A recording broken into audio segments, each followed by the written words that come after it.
the Chase Thomas Podcast, for people who have nothing but time to kill.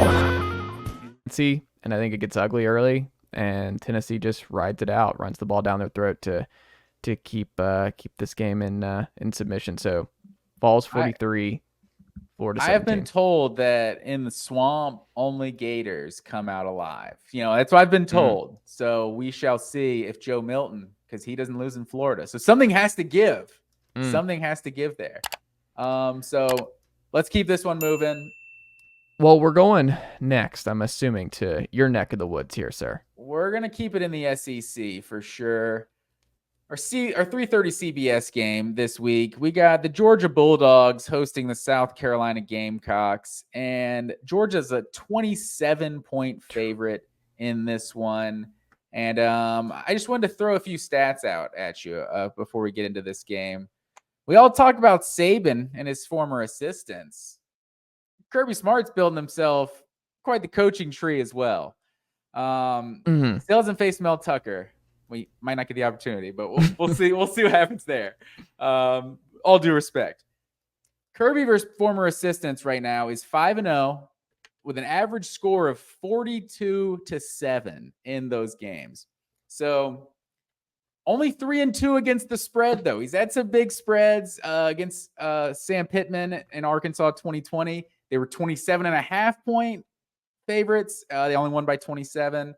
But they were like a 16 or 17-point favorite versus Arkansas in 2021 and blew the brakes off of them, just 37-0. And then South Carolina, they last year it was like a 24-point spread, and it was what was the final score of that game? 48-7, I want to say. So they did cover last year, didn't cover back in 2021. I think that was like a 28-point spread, and they won by 27. So this is a similar situation, and I was close to picking a similar score as 2021. But I'll let you get in. How do you see how do you see Georgia, South Carolina going? So that's a high number, 27.5 here.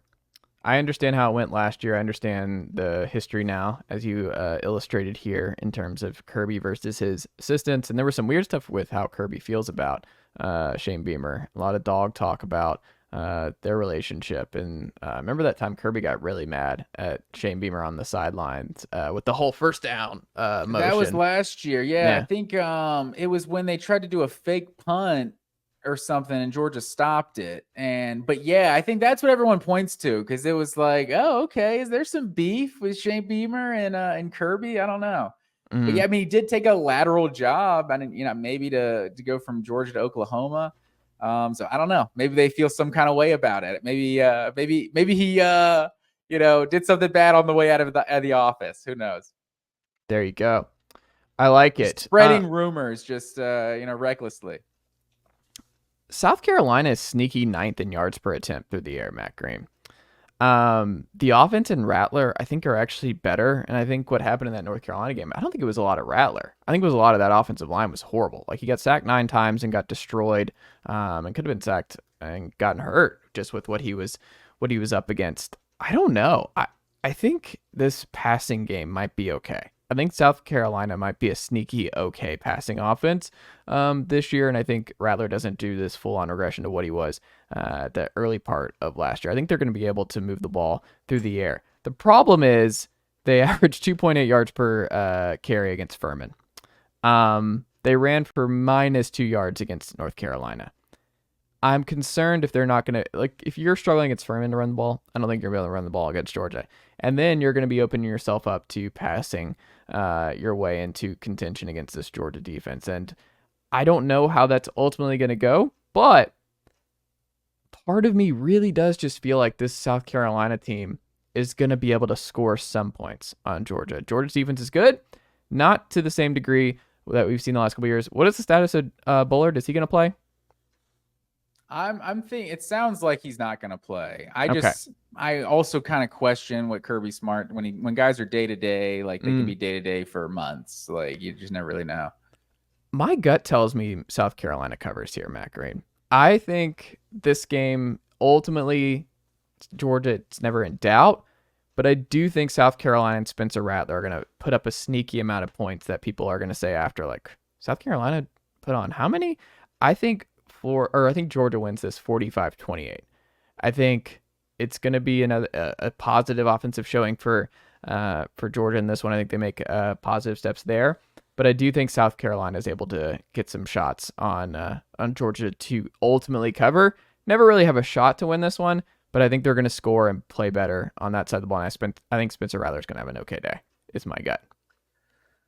I think this is going to be a statement game for Georgia, to be honest. I think you've seen them just not really show anything these first 2 weeks, and people will be like, questioning what's going on, the slow starts in the first half. Like, those are just essentially like practice games, and you won both of them by like 40 points also. So I just feel like with what North Carolina did, and that's just one game, but just 9 sacks in one game, like that's just obviously, I'm sure South Carolina has made some adjustments since then, but you just know how much better Georgia's defensive line is than North Carolina's. Like, even if North Carolina has one of the better ones in the ACC, we just know what Georgia has. And I think if for the most important part is just Georgia's just so good at shutting down the run and just making teams be one-dimensional.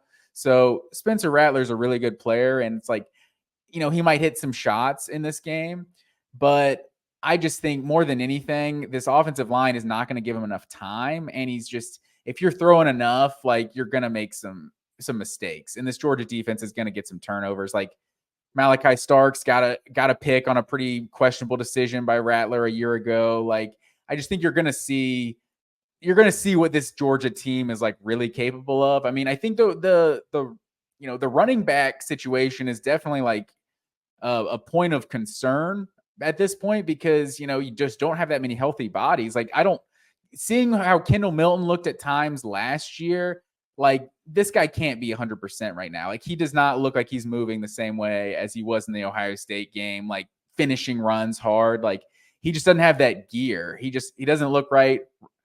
Branson Robinson was the one that a lot of people thought had the most upside, myself included, coming to this year, and he's out for the season. So, Roderick Robinson, the true freshman, has been solid, but I mean, it's a true freshman. I mean, he is like 6'2", like 240 or something as a true freshman, but that's a lot to rely on with a true freshman. So Dylan Bell looked as good as anybody. I wonder if we'll see him get more carries, and Dejon Edwards, I think, is supposed to be healthy for this game. And so that would be definitely an upgrade for the running game. Cause I mean, I think there's a chance he could have played in either of the last 2 games, and they kind of held him out just as a precaution, just to let him get fully 100%. But I think you're really going to see Bobo in this offense, like, actually what they're capable of. I think it's more of like a 41-13. Like, I don't see South Carolina scoring 2 touchdowns on Georgia.